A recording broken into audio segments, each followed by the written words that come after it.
Por la señal de la Santa Cruz de nuestros enemigos, líbranos, Señor, Dios nuestro. En el nombre del Padre, del Hijo, del Espíritu Santo. Amén. Lectura del Santo Evangelio según San Mateo. En aquel tiempo le llevaron a Jesús un endemoniado mudo, y después de echar al demonio, el mudo habló. La gente decía admirada: nunca se ha visto en Israel cosa igual. En cambio, los fariseos decían: este echa a los demonios con el poder del jefe de los demonios. Jesús recorría todas las ciudades y aldeas, enseñando en sus sinagogas, proclamando el evangelio del reino y curando toda enfermedad y toda dolencia. Al ver a las muchedumbres, se compadecía de ellas, porque estaban extenuadas y abandonadas, como ovejas que no tienen pastor. Entonces dice a sus discípulos: la mies es abundante, pero los trabajadores son pocos. Rueguen pues al Señor de la mies que mande trabajadores a su mies. Palabra del Señor. Gloria a ti, Señor Jesús. En la reflexión del día de hoy quiero desglosar el texto porque nos muestra unos signos y unos prodigios que el mismo Cristo anunciaba, decía y hacía. Él comenzó a ser reconocido en diferentes pueblos y naciones por los milagros que hacía, por levantar muertos a la vida, por curar leprosos, por sanar paralíticos, por darle la oportunidad de escuchar a un sordo, poder hablar a un mudo.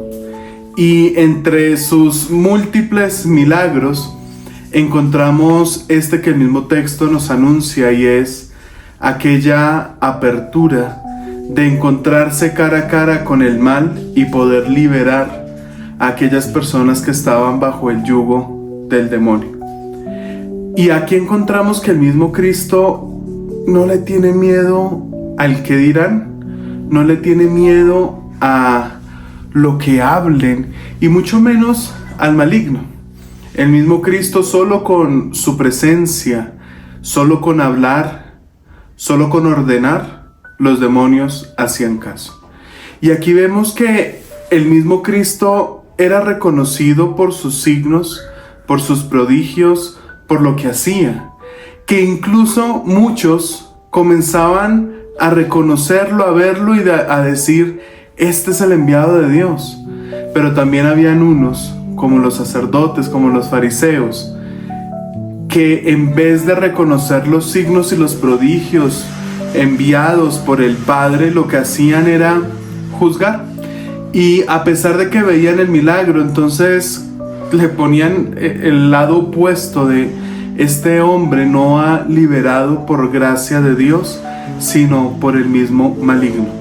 Entonces aquí vemos algo que nos debe a nosotros marcar una claridad en el Evangelio, y es: en muchas ocasiones vamos a encontrar personas que, por más de que estemos haciendo las cosas bien, van a hablar mal de nosotros, van a buscar nuestra caída, van a mentir, van a chismear, van a hacer de todo lo que quieran por vernos humillados.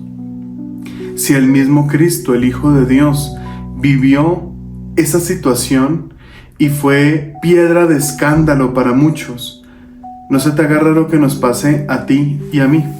Pero algo curioso de esto es el poder que Dios tiene, la grandeza, la misericordia, la unción, y cómo a través de diferentes encuentros con el Maestro, las personas podían entender que era un enviado directo del Señor, de Dios Padre.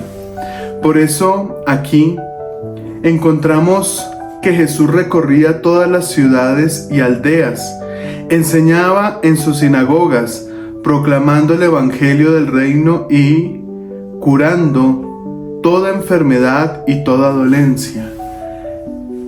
Por sus frutos os reconocerán. Y esto debemos tenerlo muy claro: por nuestros frutos, por lo que estamos en este momento sembrando, cultivando, preparando la tierra. Por esos frutos nos reconocerán, por esos frutos nos verán.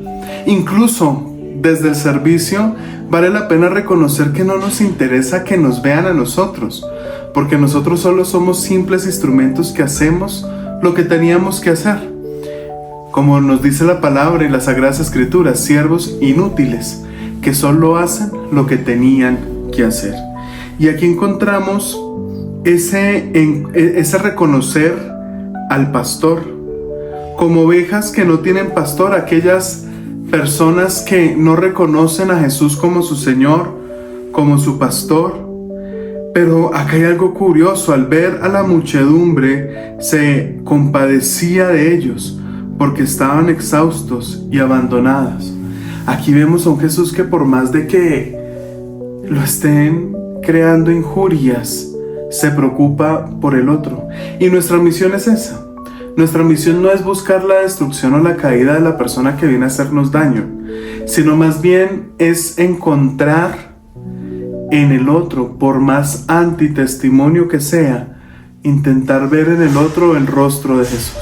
Sé que es una misión grande y créeme que a mí también me cuesta mucho, pero pedirle a Dios que nos dé la gracia de dejar ese odio, ese resentimiento y más bien comenzar a amar al hermano, porque es más fácil amar al que me cae bien.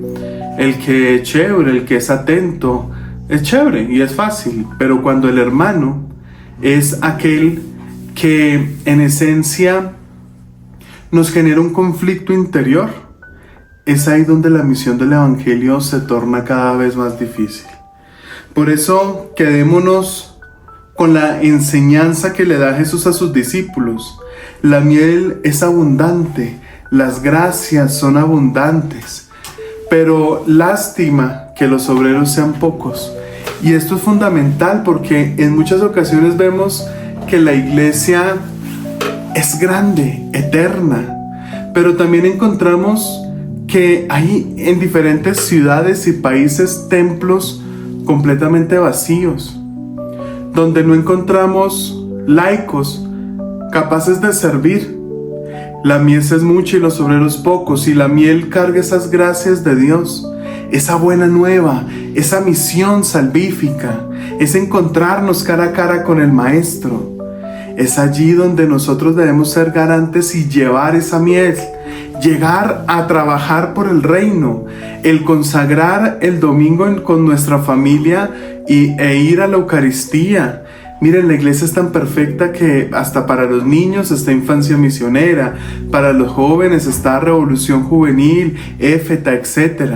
Para los adultos está Hombres y Mujeres de Emaús, Lazos de Amor Mariano, diferentes retiros. Para parejas también hay retiro. Y todos cabemos en la iglesia, porque la iglesia es santa, porque la fundó el mismo Cristo, pero también es una, no son más. Católica porque es universal, apostólica porque viene en esa sucesión apostólica, y romana porque nuestra santa sede está en la cabeza de Pedro, actualmente en el Papa León XIV. Que el Señor nos bendiga y nos permita trabajar por el reino. Y no te desanimes, porque la mies es mucha, pero sigamos orando para que lleguen más obreros a cosechar y a sembrar. En el nombre del Padre, del Hijo, del Espíritu Santo. Amén. Chao, chao.